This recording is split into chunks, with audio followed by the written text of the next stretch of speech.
Assalamualaikum warahmatullahi wabarakatuh. Bismillahirrahmanirrahim. Wassalatu wassalamu ala rasulillah wa ala alihi wa sahbihi wa mawalah.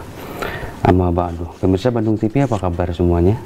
Mudah-mudahan dalam keadaan sehat walafiat, tidak kekurangan sesuatu apapun. Alhamdulillah, Embun Pagi kembali hadir di Bandung TV yang tayang setiap hari Rabu jam setengah 7 pagi sampai jam setengah 8. Alhamdulillah juga telah hadir guru kita semua, Bapak Kiai Haji Muchtar Holdin. Tad, apa kabar Tad? Alhamdulillah. Baik ya. Masih dengan membahas dengan tema yang Rabu kemarin tentang silaturahmi, karena betapa pentingnya tentang silaturahmi. Terlebih akhir-akhir ini berbagai banyak keretakan-keretakan dari mulai bangsa Indonesia gitu. Mudah-mudahan kita bisa sedikit memberi pencerahan bagi pemirsa di rumah. Silakan Tad, bisa dimulai Tad. Assalamualaikum warahmatullahi wabarakatuh. Assalamualaikum. Syukur pada Allah Subhanahu wa taala. Salawat salam semoga terus mengalir pada teladan kita semua, Nabi besar Nabi Muhammad sallallahu alaihi wasallam. Kita lanjutkan yang Rabu kemarin ya, Pak Agung. Silaturahim ini ternyata disebut juga halal bihalal, disebut juga silaturahim, disebut juga silaturahmi. Namanya tidak penting, yang penting esensinya. Ya. Yang penting isinya. Halal bihalal, hala yahilu hilan, menguraikan benang kusut. Hala yahilu hilan, mencairkan yang beku. Hala yahilu hilan artinya menyambungkan yang terputus. Bahasa agamanya silaturahim, bahasa Indonesia silaturahmi, kearifan lokal kita juga disebut halal bihalal. Nah, ada silaturahmi yang sifatnya hisiah, yaitu fisiknya datang. Ada silaturahmi maknawiyah, yaitu tidak datang fisiknya, tidak berjumpa, tidak ketemu, tapi hubungan jalan terus. Nah, karena silaturahim itu harus berujung kebaikan. Isalu ma'amkana anil khair, menghubungkan sesuatu yang berujung kebaikan. Wadabmu ma'amkana anisyad, menolak sesuatu yang berujung kejelekan. Nah, jadi kalau kita datang malah menularkan penyakit, atau kita yang tertular, itu bukan silaturahim, atau bukan silaturahmi. Maka cara yang kedua adalah maknawiyah. Maknawiyah itu tidak ketemu fisik, tidak berjumpa, tidak ketemu, tapi komunikasi jalan. Ya, kondisi saat ini luar biasa, Pak. Saya berkali-kali silaturahim keluarga besar ini melalui virtual. Dan ternyata jangkauannya lebih luas sampai ke luar negeri ya, sampai ke Malaysia, sampai ke Amerika, sampai ke Kanada kemarin itu. Nah, dua-duanya bisa dilakukan. Nah, berikutnya silaturahmi juga bisa, yang silaturahmi papait istilah Sunda ya, itu hubungannya dengan kematian. Nah, jadi kita datang takziah, bisa ketemu, itu juga silaturahim. Nah, untuk ini bila ada yang meninggal dunia, hendaklah kita datang. Untuk apa? Untuk mendoakan yang meninggal, mendoakan yang ditinggalkan, sekaligus silaturahmi. Itu namanya silaturahmi papait lah bahasa Sundanya itu ya. Ada juga silaturahmi memanis. Nah, silaturahmi memanis itu hubungannya dengan kegembiraan ya. Bisa pernikahan, bisa pindah rumah, bisa hitanan anak, bisa syukuran dapat kedudukan, bisa syukuran pindah rumah dan yang lainnya. Itu yang sifatnya kebahagiaan. Itu yang bisa dilakukan. At-turuku ilallah ka'adadi anfasil halqi. Jalan menuju Allah sangat banyak sebanyak napas makhluknya. Jadi ternyata untuk silaturahim itu medianya sangat banyak. Ada yang melalui olahraga, melalui refreshing, melalui makan bersama, melalui yang ujungnya adalah kebaikan. Dan itu bisa kita tempuh. Saya nggak biasa silaturahmi formal. Udah, kita silaturahmi melalui olahraga, silaturahmi melalui arisan, silaturahmi melalui makan bersama, dan itu semua bisa kita tempuh. Yang insya Allah ujungnya adalah al khair, kebaikan. Ada di yang pemirsa Bandung TV ada yang bertanya seperti ini Tad. Kan kalau salaman dengan silaturahmi sebagian dosa bisa rontok katanya. Nah, dengan zaman yang sekarang yang tidak salaman, artinya tidak bersentuhan fisik, apakah itu masih bisa dikatakan itu gimana Tad? Iya, secara hukum. Media silaturahmi dengan musafahah ya, bersalaman, gitu kan? Kata Nabi, siapa yang bersalaman sebelum tangannya putus itu sudah berguguran dosa-dosanya. Nah, bersalaman itu harus apa? Tulus, ikhlas. Tidak ada artinya ketemu tangan tapi baud ya. Ketemu tangan tapi tidak melihat orang yang diajak salaman. Makanya harus natap dengan penuh kasih sayang. Itu yang dalam hadis, man nazara ila akhihi najratawudin ghufrilahu. Siapa yang menatap saudaranya dengan tatapan kasih sayang, dimaafkan dosa-dosanya. Jadi ketemu, salaman dengan penuh kasih sayang, itu yang menggugurkan dosa-dosanya. Tulus, ikhlas. Artinya kalau toh tidak ketemu tangan karena kondisi tertentu, karena penyakit atau ada bakteri, bersalaman tidak bisa, dari jauh dengan ramah, someah, darehde, itu lebih utama dibandingkan ketemu tangan tapi baud gitu ya. Dalam Quran itu yang disebut abasa wa tawala, yang jelek dalam Quran itu abasa wa tawala, manyun bari ngabalir. Guys, manyun ngabalir itu udah dosa besar gitu ya. Oke, kita simpan dulu tadi ya. Pemirsa Bandung TV, sebelum Pak Ustadz memberikan lagi tausiahnya, kita lihat dulu beberapa tayangan berikutnya. Silakan.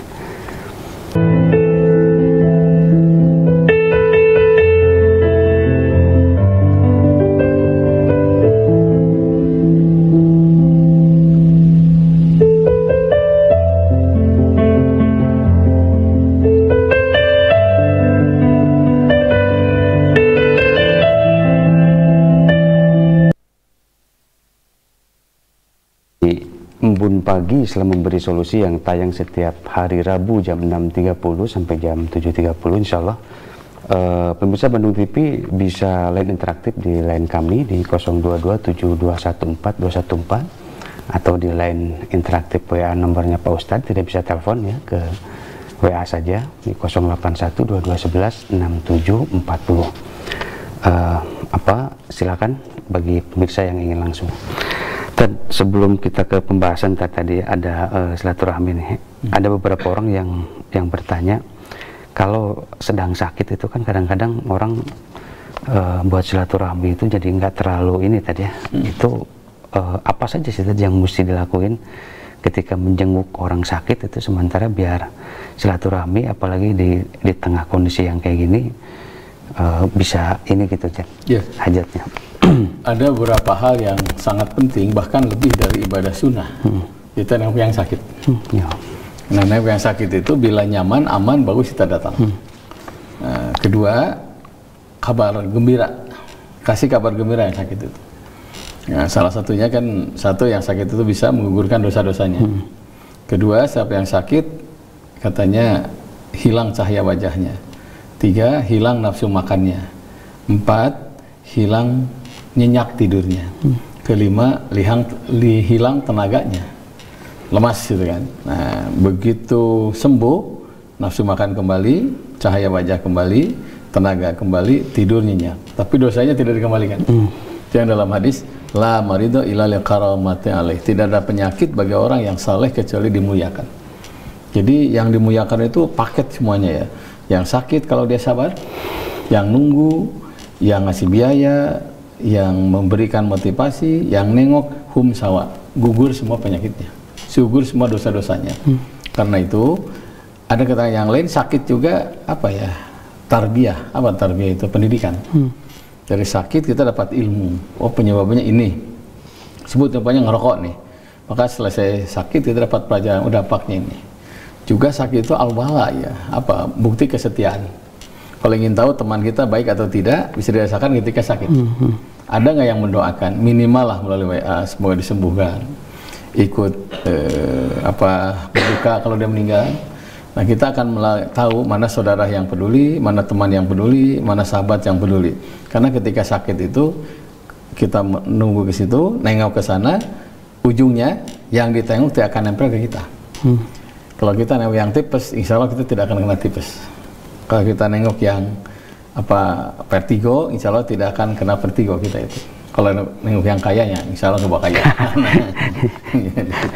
Jadi memang ada beberapa hal yang perlu diperhatikan. Tapi kalau umpamanya nengok malah menularkan penyakit, atau kita yang ketularan, lebih baik kita doakan secara maknawi dari jauh. Melalui WA, doa berkumpul bersama, kita tiap hari Selasa biasanya mendoakan yang sakit itu. Selesai tahajud bersama, selesai subuh, langsung kita mendoakan orang-orang yang sakit, orang-orang yang wafat, orang-orang yang ada masalah. Karena kata Nabi, minta doalah kepada satu jamaah, karena doa ul jamaah mustajab. doa berjamaah itu cepat diijabah.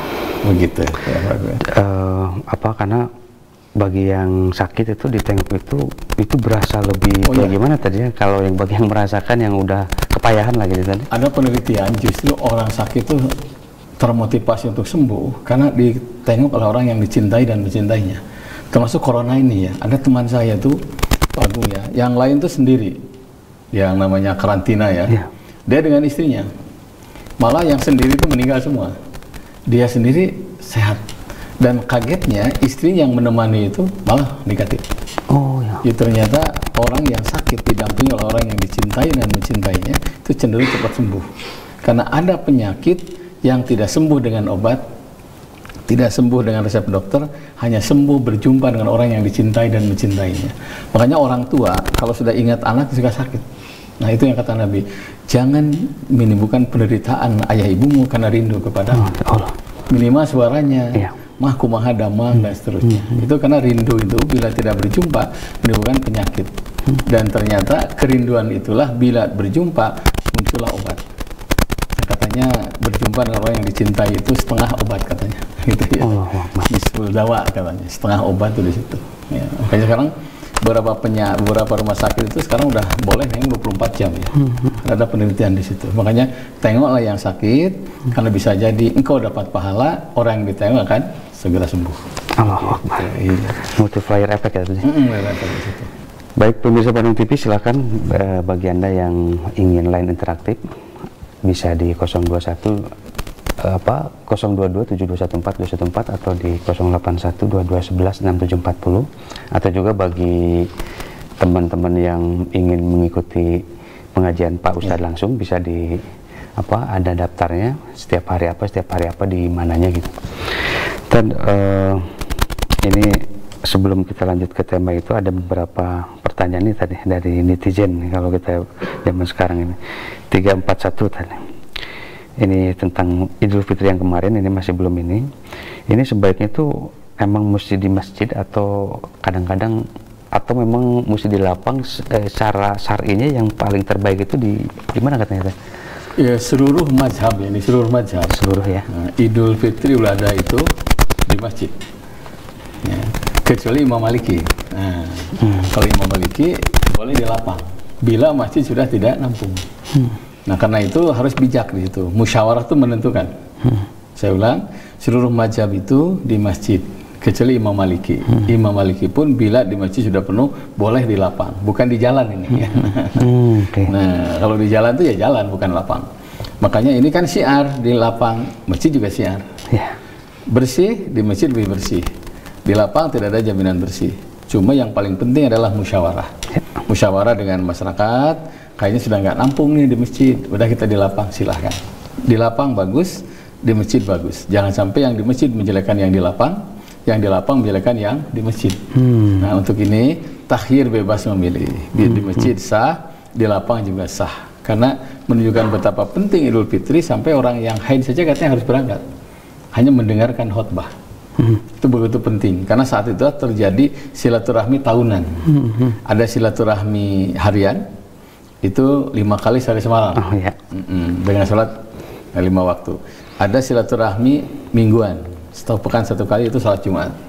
Ada silaturahmi tahunan, yaitu 2 kali Idul Fitri dan Idul Adha. Intinya cuma satu, ya silaturahmi di situ. Sehingga terciptalah sosialisasi. Makanya di kita ada kearifan lokal. Dianjurkan selesai Idul Fitri dalam keadaan normal, salaman kan? Ya sekarang kalau salaman ke tiap rumah nggak mungkin. Dengan ngumpul begitu, mencair suasana, menyambungkan yang putus, sekaligus juga menguraikan benang-benang kusut yang berujung kepada keharmonisan. Ad-dinul muamalah, agama adalah hubungan yang harmonis. Jadi media utama bukan semata-mata tempat masjid atau lapang. Makanya jangan ngotot, di masjid paling bagus, di lapang paling bagus. Itu tidak terjadi silaturahmi. Makanya musyawarah penting kan. Kita lanjut lagi pembahasan tadi di yang kemudian ada lagi nih di 946. Nah kalau setelah salaman Idul Fitri itu gimana tadi katanya, kan ada juga yang tidak membolehkan, apalagi sampai kalau bisa yang pertama kali itu mesti disalamin itu orang tua dulu katanya. Iya. Atau gimana tadi itu? Itu tidak termasuk rukun ya. Tidak termasuk rukun. Saya juga kemarin selesai khutbah ya, nunggu yang lain salaman semua karena saya nggak kenal enggak juga. Iya. Kenal enggak. Tapi kalau ada waktu bagus kita salaman. Tapi kalau banyak kondisi tidak memungkinkan karena sedang COVID ya. Yang kedua juga kenal tidak, dia juga kenal saya tapi tidak ada perasaan mungkin ya. Terutama yang dosa-dosa besar perasaan nggak ada. Yang ketiganya kita ngejar waktu. Kenapa? Harus ketemu dengan orang tua. Karena susahnya orang tua ngurus anak ada dalam Quran. Susahnya PRT, PRW, orang lain ngurus masyarakatnya tidak ada dalam Quran. Makanya utamakan orang tua terlebih dahulu. Bahkan ada hadis mengatakan sempatkanlah jarah ke makomnya sebagai tanda terima kasih. Manjaro qabra abawahi, siapa yang jarah ke kuburan kedua orang tuanya, au ahadihima, atau salah satu di antara keduanya, ghufira lahu, dimaafkan dosa-dosanya. Jadi tidak termasuk rukun. Begitu beres langsung pergi nggak ada masalah, karena jarak kan dekat juga jadi jauh. Kalau kondisi fitri itu kan banyak sekali orang di situ. Nah makanya langsung pergi sah, tidak mengurangi sah tidaknya Idul Fitri kita. Bukan berarti kita juga tidak nginiin ada tetangga terdekat main nyelonong aja nggak? Iya, nggak bisa. Kita mesti memang agak ini tadi. Iya, jaga jarak lah. Apalagi prokes sekarang kan harus ketat sekarang. Oke, Tad, lanjut di yang itu, Tad. Kemudian ada lagi nih di 728. Nih, apa di tengah zaman sekarang dengan corona ini ada yang nikah dipisahkan tempatnya, Tad. Itu secara hukum syar'i gimana, Tad? Apa masih bisa masuk atau gimana, Tad? Kalau saya lihat ya pernikahan itu walau alam nih, ya, saya sendiri tidak begitu paham, cuma seingat saya gini. Seluruh mazhab itu dianjurkan nikah itu bersama-sama. Jadi pengantin laki ada, pengantin perempuan ada. Artinya kalau toh teknis nih ya, nih, mau berdampingan silahkan. Kalau saya kemarin Pak Ustadz Ferry yang saya khotbahnya itu perempuannya di belakang, berdampingan dengan ibunya kan, lakinya di depan. Nah, karena belum sah kan, ada yang disembunyikan. Nah seluruh mazhab sepakat pengantin laki dan perempuan itu ditampakkan semuanya. Karena saat itu terjadi silaturahim keluarga besar suami, keluarga besar istri. Kalau tidak ditampakkan kan tidak mungkin ada silaturahmi situ. Mana istrinya, mana lelaki bisa pahami kan. Malah jadi bertanya-tanya. Nah, mazhab itu kan arsip ulama dulu ya. Yang namanya arsip ya tentu bisa cocok bisa tidak. Kecuali mazhab Imam Syafi'i. Kalau Imam Syafi'i itu harus dipisahkan. Karena beliau itu lama di Mekah, sekarang kuburannya di Mesir. Ya. Karena Mekah itu gini, da'ah itu cepat gairah. Jadi karena cepat gairah, maaf, terkenal sampai sekarang ini yang namanya TKW atau TKL, ya, tenaga kerja laki-laki, pernah diajak berbuat mesum, sebagian besar. Kalau tidak majikan laki, majikan perempuan. Di sisi lain, pernikahan sampai sekarang mahal. Makanya kata Imam Syafi'i, demi keamanan, sebaiknya wanita pakai cadar. Demi keamanan, sebaiknya pernikahan dipisahkan. Nah, tapi kalau Imam Syafi'i hidup di kita, tentu fatwanya beda. Karena di kita kan tidak segairah di Mekah ya, di situ aman gitu. Apa sebenarnya tadi yang menyebabkan bergairah itu? Apa karena karakternya, atau emang cuacanya, atau lebih kepada, atau emang silsilahnya, atau gimana sih sebenarnya? Pertama, memang faktor makanan. Ada penelitian Muslim Inggris ya, katanya kambing yang dimakan di Mekah itu seknya tinggi. Wah, itu gairahnya tinggi. Makanya untung di Indonesia banyak kambing 3 rut. Cacakan 3 rut ribu. Yang kedua, biaya pernikahan mahal. Yang ketiganya, jangan lupa tradisi jahiliyah kan itu. Salah satunya adalah perzinahan. Sekarang ini tanah haram itu, aduh sudah ini ya, karena sekarang gambar-gambar porno sudah masuk ke tanah haram. Saya kalau sudah lihat TV, waduh ini sudah pelanggaran. Makanya salah satu syarat masuk ke tanah haram kan 3. 1, tidak boleh jidal. 2, tidak boleh ropas. 3, tidak boleh pusuk. Ropas itu kurbu zina, mendekati zina. Sebetulnya hikmah dari corona sekarang yang tawaf sendiri-sendiri ya. Tapi kalau kita lihat waktu dulu sebelum corona itu kan memang berdesakan luar biasa. Makanya kalau saya tawaf tuh pasti yang tua-tua suruh pegang saya. Nah, yang cantik-cantik di belakang.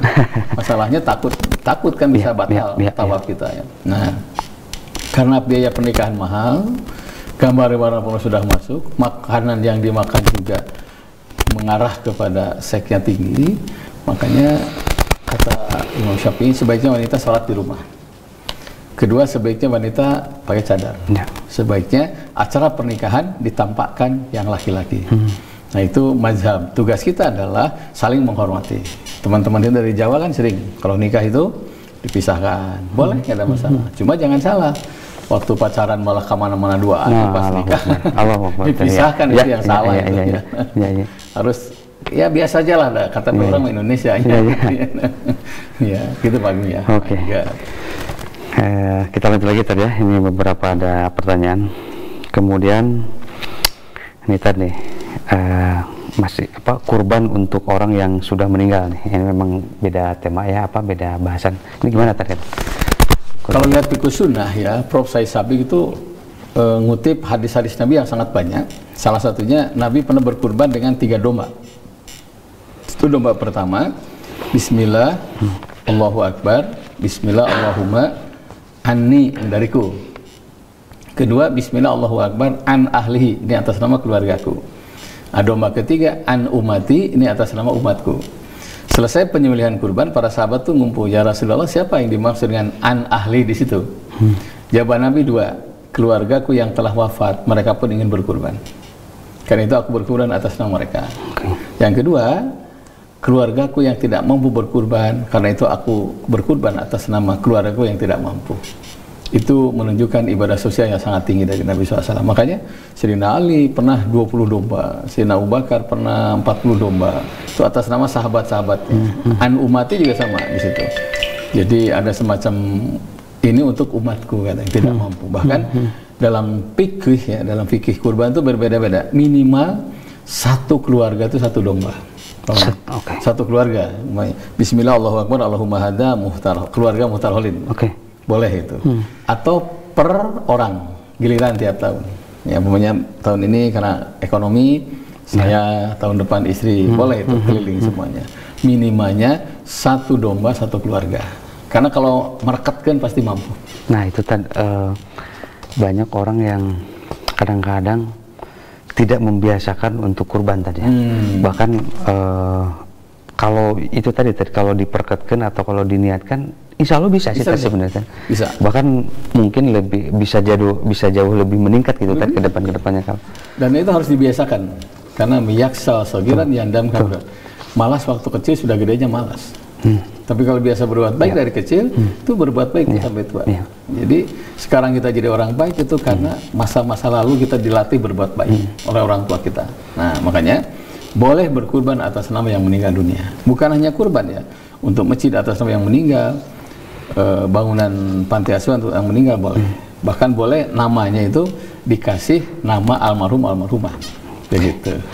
Boleh. Oke, kita tahan dulu tadi ya sebentar. Baik pemirsa Bandung TV, sebelum kita lanjut lagi, kita lihat dulu beberapa tayangan berikut ini. Silakan.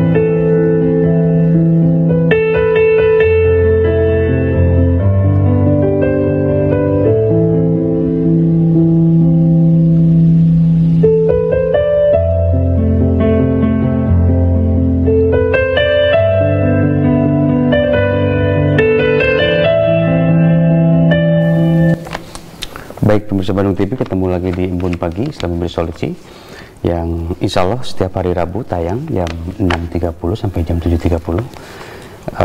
Line interaktif kami masih menyala di 7214214 atau di line nomor WA-nya Ustaz 0812116740. Dan kita lanjut lagi tadi ya. Tadi ada beberapa pertanyaan yang ini nih. Ini masih juga orang masih banyak yang bertanya tentang sholat taraweh itu yang dengan banyak variasi-variasi yang lain-lain gitu. Ini kadang-kadang orang gimana terkait kan soal keadaan. Ya, kalau kita lihat kondisi sangat menentukan ya. Satu kondisi tempat, kedua kondisi lingkungan, yang ketiga kondisi fisik. Ini sangat menentukan. Konon kabarnya terakhir di Mekah tuh 10 tarawehnya ya. 10 rakaat. Biasanya kan 20 witir 3 karena kondisi pandemi kan. Dijarakan juga gitu kan, harus pakai masker. Nah, sama. Kedua kondisi fisik. Kalau kondisi fisik sehat mau 23 silakan. Mau 39 dengan witir silakan. Mau 63 silakan. Bahkan Imam Bukhari tarawihnya 100 witir 3. Gitu ya. Kalau di kita ya Umpamanya biasanya 8 witir 3 nggak ada masalah. Silakan variasi. Bagus kalau kita datang mempribumikan diri dengan pribumi ya. Saya bertamu waktu itu. Saya suruh jadi imam, berapa rakaat tarawihnya? 23. Ya udah kita jadi imam 23 dengan witir. Nah besoknya kita ke Cimahi, ternyata tarawihnya 39 ya. Jadi 36 tarawih, witir 3. Ternyata hadisnya sangat lengkap. Tugas kita adalah toleran. Nah umpamanya di tempat itu biasanya 23, kita biasa 11. Karena kondisi capek di perjalanan, setelah 8 mundur, nggak ada masalah.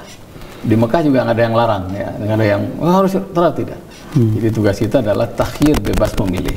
Cuma sebaiknya inna dina yusrun, agama itu mudah. Cari yang mudah, tidak boleh membebani. Jangan sampai kita memaksakan diri sampai sakit. Nah gitu ya. Jadi boleh variasi ya. Pokoknya di tempat ini menghargai mertua, di tempat sana menghargai kakak ipar, silahkan di situ. Rasul ilmi al mudaroh. Puncak ilmu itu toleransi. Makin tinggi keilmuan seseorang, makin toleran kepada siapapun. Jadi bukan saatnya sekarang ini yang 11 membid'ahkan yang 23. Yang 23 membid'ahkan yang 11. Kalau masih zaman sekarang masih ada yang saling membid'ahkan, itu menunjukkan kemunduran ilmu sebenarnya. Kemunduran ilmu luar biasa. Oke. Ada lagi tadi ini yang bertanya, suami, nah ini suami susah sholat ke masjid katanya. Itu dia beranggapan, apalagi di tengah zaman corona gini, dia antisipasi lebih baik sendiri.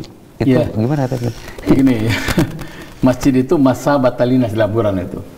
Daya tarik untuk manusia. Makanya pengurus masjid harus membuat masjid ada daya tarik.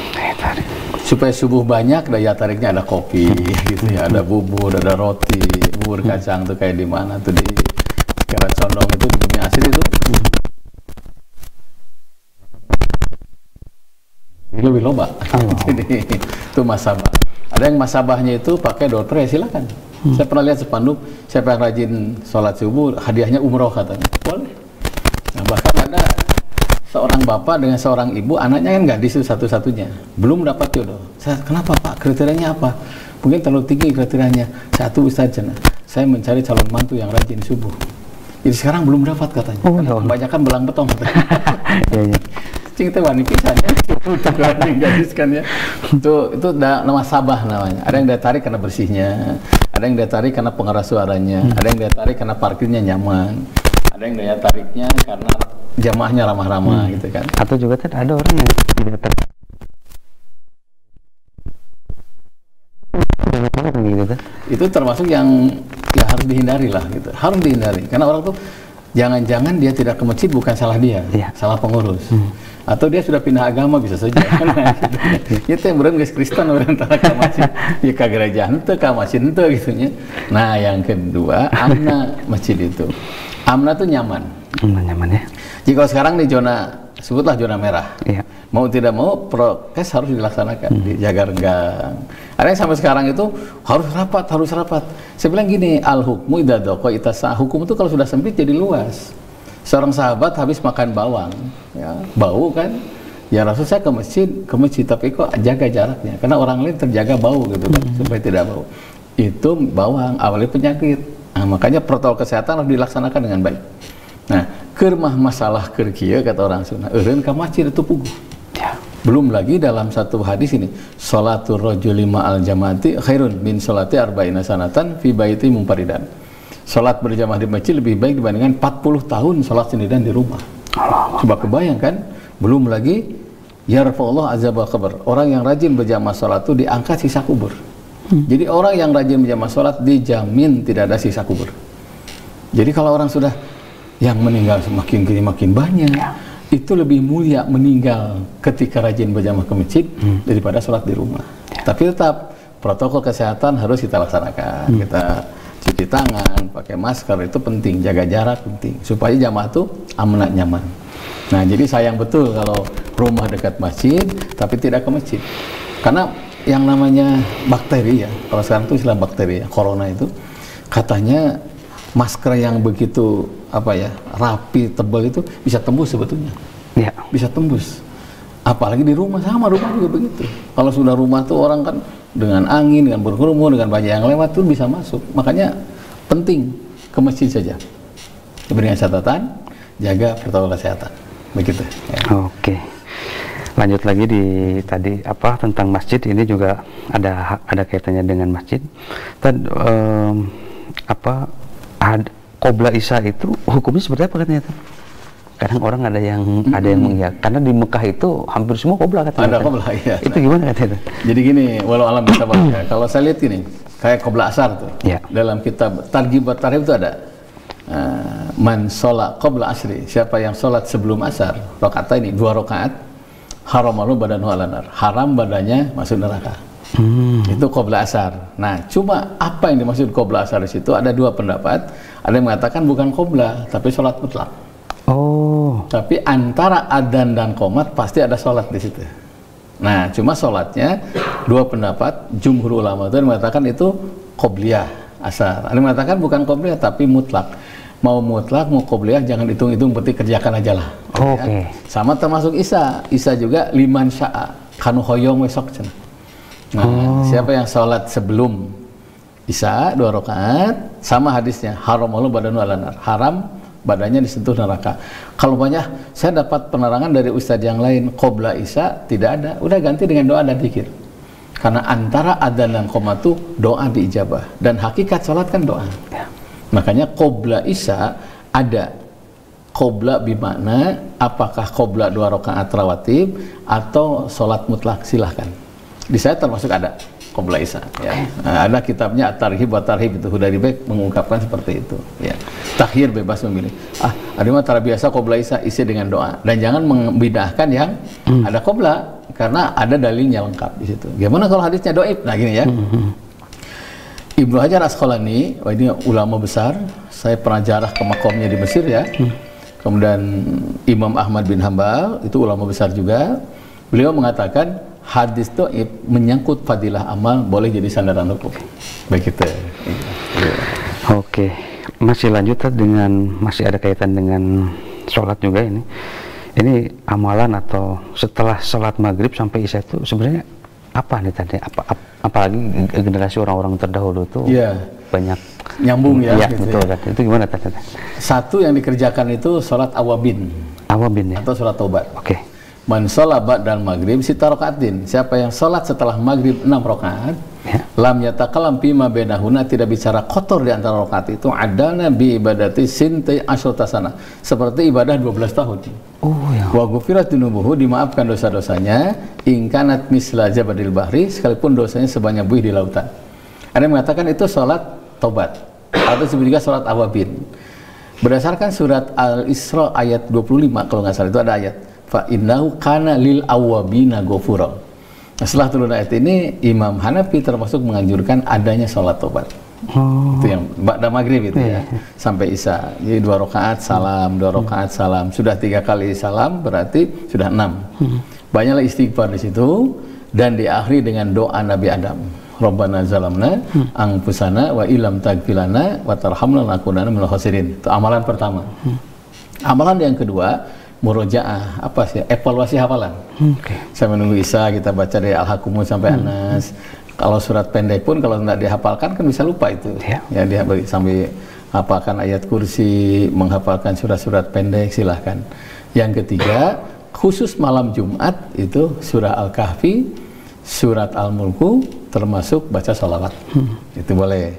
Di luar malam Jumat silahkan bebas. Yang penting isi dengan yang bermanfaat atau mujadalah. Apa berdiskusi. Ini gimana nih masalah haji gitu kan, gimana nih masalah zakat. Karena sampai saat ini saya pernah ngobrol tuh antara maghrib dan isya, nggak terasa ya, karena kekeh zakatnya 2,5%. Oh iya ya. Nah ternyata kalau kita lihat fikih zakat ya, fikih tentang zakat 2,5 minimal, maksimal 20%. Maksimal ya. Jadi boleh zakat itu 4%, boleh zakat 5%, 10%, 15%. Boleh. Cuma di kita kan kikir, jadi nggak nyata sama setik. Dosa gede. Kalau yang namanya sampai 50%, 70% itu namanya infak. Itu didiskusikan di situ kan. Mujadalah wajadilhum billatihi ahsan. Bermujadalah dengan cara yang sangat baik. Itu antara maghrib dan isya. Makanya belum lagi fadilahnya kan. Siapa ingin dapat pahala umroh katanya nyambunglah maghrib sampai isya. Tapi jangan menyanyiakan waktu antara maghrib dan isya. Diisi gaple, itu. Kalau yang positif mau baca buku silakan, menghafal silakan. Begitu ya. Oke. Kita lanjut lagi tadi ya. Pemirsa Bandung TV, silakan bagi ada yang masih mau interaktif ya. Dan ada yang berpendapat ini ini memang terkait dengan politik katanya apa atau terkait dengan tentang Palestina ini ini gimana ya salah satu ini atau ada berpendapat di kita gitu ya, urusan Palestina itu bukan urusan kita katanya, apalagi urusan kita juga lebih banyak susah juga, dan kita juga apalagi kita juga sedang susah. Nah itu gimana ada orang yang sampai berbondong-bondong kalau untuk urusan Palestina, apalagi bangsa kita itu terkenal sangat kalau udah untuk urusan Palestina itu luar biasa gitu sampai terkumpul dana yang luar biasa miliaran ya. Iya, itu gimana ya gini, dalam Quran itu gini, dalam Quran ini ya, wa yusiruna ala anfusihim walau kana bihim khasassah ya. Orang yang beriman itu mau menolong saudaranya walau kana bihim khasassah, walaupun dirinya sangat membutuhkan, walaupun dirinya pun sedang susah susah ya. Allahu Akbar. Surat Al-Hasr 9 kalau nggak salah itu ya, wa yusiruna ala anfusihim walau kana bihim khasassah, mau membantu saudaranya walaupun dirinya sangat membutuhkan. Dan itu Al-Quran, itu bukan ayat, bukan hadis, bukan, itu Al-Quran. Nah kalau kita sedang butuh membantu, itu nilainya 1000. Kalau sedang kaya, bantu hanya 100. Makanya bantulah orang walaupun kita kadang-kadang membutuhkan, walaupun butuhnya berbeda ya. Pokoknya nih, saya pernah kedatangan orang ya, Pak Ustadz gini, dia butuh bantuan, kebetulan lagi nggak punya. Ya, kita doa bersama ya, doa bersama, saya doa, dia aminkan, pulang kasih ongkos, telepon, Pak Ustadz nuhun doanya, alhamdulillah ini nulungan ya Allah. Jadi bantulah dengan doa, jangan sampai tengah bantu malah dicarikan, salah gitu. Nah karena itu di saat kita membutuhkan, kita memberikan bantuan itu sangat besar pahalanya. Dan al-mu'minu alal mu'mini qalbunyan, mukmin dengan mukmin itu satu bangunan, tidak dibatasi negara, tidak dibatasi ormas. Jangankan ya sama mukmin, kalau bicara kemanusiaan, non muslim pun harus kita bantu. Jangankan non muslim, binatang saja harus kita bantu. Bagaimana seorang pelacur, maaf mutobat, gara-gara membantu anjing yang hampir mati karena kehausan, sampai dia ngasih air dan anjing tidak jadi matinya, kabar dari nabinya, dosa-dosanya yang sudah puluhan tahun jadi pelacur, maaf, sudah dimaafkan oleh Allah. Itu membantu anjing ya, walaupun tentu hadisnya hanya berlaku saat itu ya, betul. Sampai mencari anjing yang kehausan tiap hari. Apalagi ini bicara kemanusiaan. Satu, kedua, dalam surat Al-Maidah ayat 32 kalau nggak salah, siapa yang menghidupkan satu orang manusia, ka'annama ahyaha jami'an nas, sama dengan menghidupkan seluruh manusia. Siapa yang membunuh satu orang manusia, itu sama dengan membunuh seluruh manusia. Dan itu semboyan itu ada di Belanda sekarang, tulisan-tulisan itu. Berarti kemanusiaan itu sangat penting ya. Nah, jangan sampai ada kesana urusan sieta, urusan orang. Dan jangan lupa, negara yang pertama mengakui kemerdekaan Indonesia adalah Palestina. Palestina itu ya. Jadi memang kita udah dari sejarahnya, dari zaman dulu pun memang keterikatan itu emang sudah sangat ini tadi. Ya. Saya pernah baca gini kan ya. Ada namanya perang Yarmouk ya. Itu saat itu kondisi emang sangat sulit ya. Ada yang menjerit, kata humarurung kata orang Sunda, merintih kesakitan. Nah, Iklimah itu seorang sahabat nyari air, dapat satu gelas kasihkan, mau diminum kan? Terdengar jeritan yang kedua, dia bilang, saya bukan tidak sakit, jangan-jangan luka dia lebih parah dari saya. Oh ya Allah. Tolong bawa air ini kata orang. Cari yang kedua mau diminumkan, terdengar menjerit yang ketiga. Kata orang yang kedua itu, jangan-jangan dia lebih parah dari saya. Tolong bawa air ini ke yang nomor 3. Sampai yang nomor 3 sudah meninggal. Ya Allah. Air yang bawakan yang kedua sudah meninggal.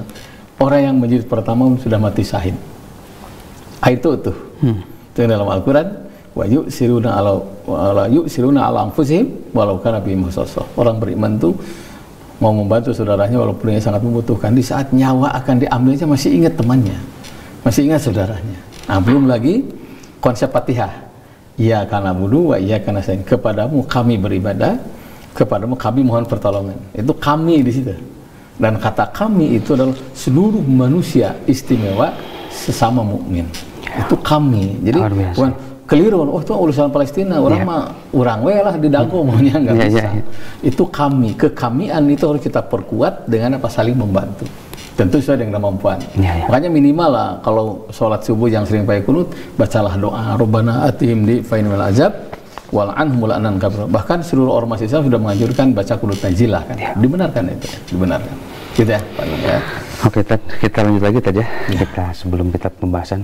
Baik pemirsa Bandung TV, semakin menarik. Mudah-mudahan kita akan ini lagi. Silakan pemirsa Bandung TV.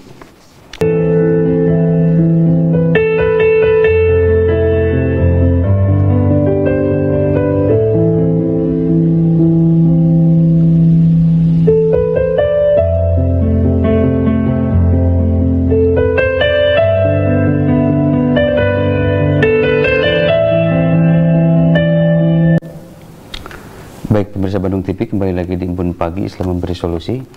Sekarang sudah si segmen ketiga, artinya segmen terakhir. Yang mau interaktif ke Pak Ustadz bisa di WA saja ya, diketik saja, tidak bisa langsung nelpon ke Pak Ustadz karena memang kita sedang siaran, atau juga ke line interaktif Bandung TV 022 714 214 ya. Dan kita ini menarik tadi ya tentang Palestina ini. Sebelum kita ditutup ke menjelang Idul Adha, sebenarnya ada keterkaitan apa antara Islam dengan negara atau Islam berpolitik karena beberapa ada anggapan yang memang sebaiknya Islam itu tidak boleh berpolitik karena agak jadi bias katanya, atau bahkan jadi itu tuh hanya harus dipisahkan, itu hanya urusan negara ya. Urusan negara, dan pribadi dengan Tuhan itu benar-benar tidak tercampur dengan asimilasi dengan yang lain-lain. Itu gimana kata? Kalau lihat surat Al-Baqarah 208 ya, tidak amanud khulu fisilmi kafah gitu ya. Jadi kafah, jadi harus kafah menyeluruh ya. Islam bukan hanya di masjid, harus dibawa juga ke pasar. Kalau dia sebagai petani harus bawa Islam juga, gimana aturan batas tanah. Dia masuk rumah tangga, Islam harus dibawa. Makanya ad-dinun nasihat, agama itu nasihat. Kebayang kalau Islam tidak mengajarkan politik ya, karena setiap satu ada politiknya. Dagang kalau tidak politik susah. Saya baca seseorang yang sukses dagangnya, satu buku kecil, ada bahasa Sunda, tong dagang amun teu someah kata. Someah itu politik, supaya dagangannya laku ya. Saya pergi ke satu tempat ya, merenung aja gimana jalan yang paling ringan, jalan tikus ya, karena sekarang kan kemarin jalan tikusnya ditutup, jadi tikus itu bisa balik. Itu politik, setiap satu ada politiknya. Kebayang kalau tidak ada politiknya, orang bisa amburadul itu, makan harus berpolitik, tidur berpolitik, sampai ketika saya pergi ke masjid harus berpolitik, gimana supaya nyaman nih, zikir, doa, berpolitik di situ. Jadi keliru kalau Islam melarang politik, keliru itu. Politik di mana luas, setiap satu ada politiknya. Kalau udah dari pergi, nih kalau bapak udah datang, itu politik klakson itu, supaya cepat membangunkan kan. Supaya tidak mengganggu istri, bawa kunci, itu politik juga. Jadi keliru kalau Islam melarang politik. Justru Islam berkembang tuh karena politiknya jago. Bahkan mungkin kalau sekarang itu jadi dipelesetin karena orang udah jengah dengan politik, jadinya ujung-ujungnya jadi politik kalangannya. Nipu kan politik katanya kan. Jadi ada saking jengahnya orang gitu tadi. Cuma dalam Islam gini, ada politik yang santun gitu ya. Kalau kita ini sungai nih, itu deras. Kita tidak boleh nabrak sungai, harus melibir itulah. Kayak nyebrang. Padahal kita mau ke sana. Islam tuh santun, Islam tuh ramah, Islam tuh somea. Orang Sunda bagus ya, falsafahnya. Laukna benang, caina herang. Itu politik. Gimana supaya kita selamat, tapi juga tujuan tercapai. Itu politik di situ. Dan itu butuh orang yang ada satu buku namanya Tukotan ya. Bagus buku itu ya. Nabi SAW itu ketika sholat beliau berpolitik. Lihat, suratnya pendek-pendek, itu politik. Supaya orang tidak kapok ke masjid. Ya Allah, luar biasa ya. Itu Rasul tuh. Ada anak yang nangis ya. Rasul lagi sholat, Rasul percepat sholatnya. Beliau gendong anak kecil itu, dikasih makan, sampai anak itu jempling ya orang Sunda tuh. Ibunya kaget. Itu politik. Bahwa Islam itu menyayangi. Makanya demi politik, demi kebaikan, tidak boleh membina, tidak boleh menghina, harus membina. Oh iya, salah kita. Tidak boleh menyaingi, tapi harus menyayangi. Itu politik di situ. Walau kung tafadzan ghalidal qalbi lang fadhu min holik. Itu ayat politik. Kalau engkau kasar, pasti orang sekitar kalian akan meninggalkan kalian. Itu politik di situ. Dan Quran itu masya Allah sumber politik yang luar biasa. Luar biasa. Namanya siasah ya. Siasah. Iya, mantap. Oke, dan kita di menjelang mau berakhir. Cuman menjelang ini kan sebentar lagi Idul Adha tadi. Ini banyak sekali pertanyaan tentang Idul Adha. Kita bacakin tadi ya.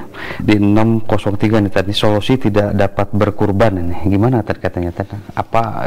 Tapi dia ingin pahalanya ingin sama dengan kayak kurban ya. Mengingat kondisi sekarang sedang agak repot, itu gimana tadi?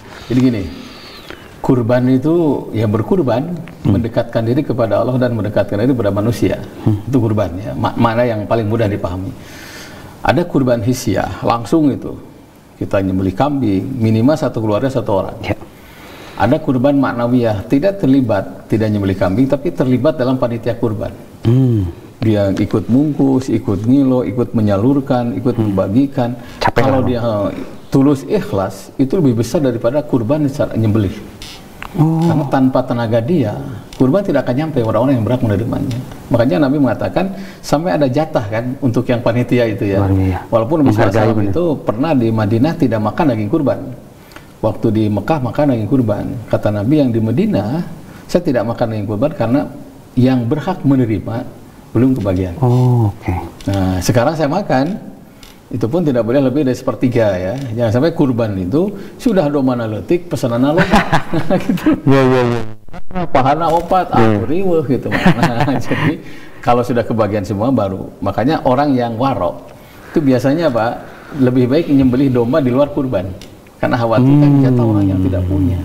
Jangan sampai panitia kurban itu kabayang panen kurban. Keluarga berhak menerimanya tidak bisa, belum kebagian. Makanya jangan ada anggapan kurban itu panen daging. Justru tahun sekali kita ngasih makanan pokok beras, zakat fitrah. Setahun sekali kita ngasih daging. Nah, daging kurban untuk apa? Orang-orang yang tidak punya. Mungkin untuk kita itu sudah biasa makin daging, makan daging. Yang tidak biasa kan itu panen luar biasa. Nah, jadi terlibatlah dalam panitia kurban. Dan itu pun jadi ini tadi tidak mesti ya, memang sebaiknya kita berkurban juga, cuman jangan berkecil hati ketika kondisi sekarang tidak ini, asalkan terlibat itu bisa. Karena kan hadis ini antum tunsoruna bidu'afaikum, kalian telah ditolong orang yang tidak punya. Kan tidak semua yang kurban itu bisa nyembelih, tidak semua yang kurban itu lihat darah aja udah gemetar dia. Akhirnya kan muruhkan. Nah, orang yang tulus ikhlas ikut nyembeli, ikut nyacak, itu sawa, pahalanya sama. 7 itu, yang nyembeli, yang nyacak, yang ngilo, yang membagikan, yang jadi panitia, anu ngawaskeun kan sok ayanya penting nyumputkeun sukuna, bahkan katanya seluruh mazhab itu sebaiknya dari kepala sampai kaki itu dicacak semua, dibagikan, kecuali mazhab Imam Hanafi. Karena luasnya kota Madinah itu seluas Masjid Nabawi sekarang dulu itu. Nah, sehingga yang menerima itu kekontrol semuanya. Sekarang kan distribusi kurban itu keluar daerah ya. Dari Bandung ke Majalaya, ke Cianjur, dari Bandung ke Majalaya kan butuh transportasi. Makanya kata mazhab Imam Hanafi, boleh bagian kurban itu dijual untuk lancarnya sampai kepada yang berhak menerimanya. Di situ. Jadi lentur lah, tidak saklek gitu. Luar biasa. Tong dicacak WKB, tidak identik. Ya, gitu. Luar biasa. Tad, sayang sekali ini waktunya memang sudah mau habis. Barangkali ada kesimpulan atau dengan ini. Ya, ini yang WA cukup banyak ya ke para pemirsa Bandung TV yang Masya Allah masukannya terima kasih banyak nih. Waktunya katanya tetap jam 6:30 sampai jam 8. Kemudian yang kedua, insya Allah akan saya jawab ya selama pulsanya adalah insya Allah gitu. Mudah-mudahan Idul Fitri kita, saum kita diterima si Allah Subhanahu Wa Taala, walaupun tidak ketemu langsung karena kondisi sakit, silaturahmilah secara maknawiyah, bisa video call dan yang lainnya. Allah sangat mencintai orang yang peduli pada sesama. Ringankan beban orang lain, pasti Allah akan meringankan beban kita. Bantu orang lain, pasti Allah akan membantu kita. Tolong orang lain, pasti Allah akan menolong kita. Wallahu fi aunil abdi madamal amdu fi auni akhihi. Allah akan menolong persoalan seorang selama orang itu rajin menolong saudaranya sendiri. Allahumma sholli ala Muhammad wa ala Muhammad wa barik wasallim. Amin ya Allah ya rabbal alamin. Hasbunallahu wa ni'mal wakil, ni'mal maula wa ni'man nasir. Allahu rabbuna la syarikalah. Allahu rabbuna la syarikalah, la ilaha illa anta, subhanaka inni kuntu minaz zalimin. Rabbana atina min ladunka rahmatan wa hayyi' lana min amrina rasyada. Rabbana la tuzigh qulubana ba'da idh hadaitana wa hab lana min ladunka rahmah innaka antal wahhab. Wa hasil maqasidana subhana rabbika rabbil izzati amma yasifun, salamun ala mursalin walhamdulillahi rabbil alamin. Insyaallah Rabu depan ketemu lagi. Pemirsa Bandung TV, alhamdulillah embun pagi Rabu 2 Juni 2021 telah berakhir. Mudah-mudahan insyaallah minggu depan kita ketemu lagi. Mohon maaf bila banyak kekurangan yang lain-lain. Wabillahi taufiq wal hidayah. Assalamualaikum warahmatullahi wabarakatuh. Salam.